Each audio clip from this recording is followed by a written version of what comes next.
আবাস যোজনা সহ একাধিক সরকারি জনকল্যাণমূলক প্রকল্পের সাধারণ মানুষের কাছ থেকে ব্যাপক হারে কাটমানি নেওয়ার অভিযোগ তৃণমূলের পঞ্চায়েত সমিতির সভাপতির গাড়ি চালকের বিরুদ্ধে। থানায় লিখিত অভিযোগ দায়ের উপভোক্তাদের, যদিও অভিযোগ অস্বীকার ওই গাড়ির চালকের। তার পাল্টা দাবি এটা কংগ্রেস ও বিজেপি চক্রান্ত। মালদা চাচল 2 নম্বর ব্লকের ধানগাড়া গ্রাম পঞ্চায়েতের জিয়াগাছি গ্রামের ঘটনা। গোটা ঘটনায় সরব বিজেপি ও কংগ্রেস। মালদার চাচল 2 নম্বর ব্লক পঞ্চায়েত সমিতির সভাপতি গাড়ির চালকদের বিরুদ্ধে অভিযোগ, বাংলার বাড়ি সহ প্রত্যেকটা সরকারি জনকল্যাণমূলক প্রকল্পে এলাকায় মানুষের কাছ থেকে গিয়ে ব্যাপক হারে কাটমানি তুলেছেন পঞ্চায়েত সমিতির সভাপতি গাড়ির চালক ইমরুল। এমনকি সম্প্রতি বাংলার বাড়ি প্রকল্পে ঘর পাইয়ে দেওয়ার নাম করেন এক উপভোক্তার কাছ থেকে 30,000 টাকা কাটমানিও নিয়েছেন ইমরুল। ঘরের নাম আসার পরেও ঘর পাননি উপভোক্তা তারিকুল ইসলাম। শুধু তারিকুল নন, এই গ্রামের সাধারণ মানুষ সরকারি প্রকল্পের সুবিধে পেতে গেলে দিতে হবে কাটমানি, এমনই অভিযোগ করেন তারা।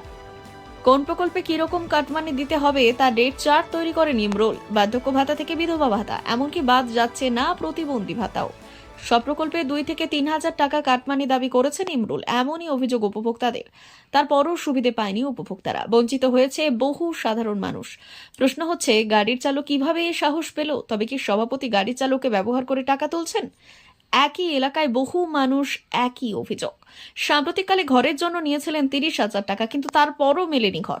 যদিও নিজের বিরুদ্ধে ওঠার সমস্ত রকম অভিযোগ অস্বীকার করেছে ইমরুল। তার দাবি তাকে ফাঁসানো হচ্ছে, এটা কংগ্রেসের চক্রান্ত, যেহেতু তিনি তৃণমূল করেন।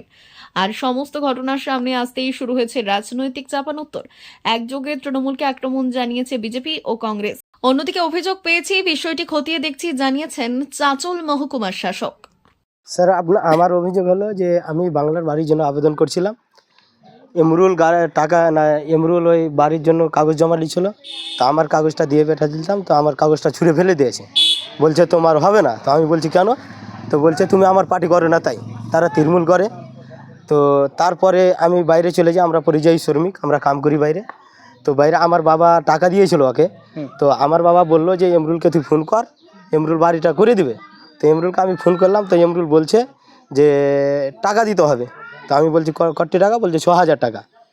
তো আমি তখন বললাম আমার বাবাকে ফোন কেটে যে পয়সা যাচ্ছে, আমি পয়সা দিব না, আমাকে যদি 1 বছর বাইরে খাটতে হয়, আমি প্রকল্প নিব, সরকারি প্রকল্প, ওকে টাকা দেবো কিসের জন্য?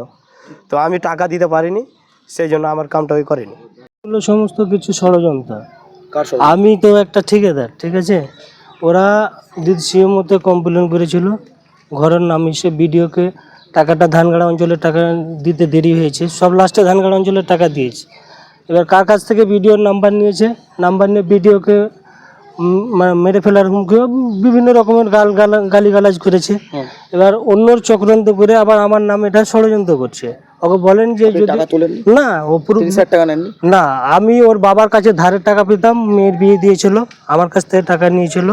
ওকে জিজ্ঞেস করেন যে ও টাকাটা আমাকে দিয়েছিল কিনা, আমি সেই ধারের টাকাটা রিটার্ন নিয়েছি। তো এই অভিযোগগুলো যে উঠছে, এটা মিথ্যা অভিযোগ, ওকে প্রুফ দিতে বলেন। প্রকল্পের সুবিধা পেতে গেলে কাটমানি দিতে হবে না, এগুলো সমস্ত ভিত্তিহীন কথা। এখানে তো মেম্বার আছে, মেম্বার এসে ওকে বলবে কি, ওকে জিজ্ঞেস করেন। আরো লোক যত আছে সবকে জিজ্ঞেস করতে বলেন। মানে যা অভিযোগ উঠছে সব মিথ্যে, সম্পূর্ণ মিথ্যে। তাহলে এতগুলো মানুষ মিথ্যে কথা বলছে না, এতগুলো জিজ্ঞেস করেন, ওই ফ্যামিলি বাদে আর কাউকে জিজ্ঞেস করেন। ওদের টাকা চাইলেন, না, টাকা চাইনি, কেউ পুরো প্রমাণই করতে পারবে না। তো এই যে সমস্ত অভিযোগ উঠছে সব মিথ্যে? হ্যাঁ, মিথ্যে অভিযোগ। ব্যুরো রিপোর্ট, উত্তরের প্রহরী।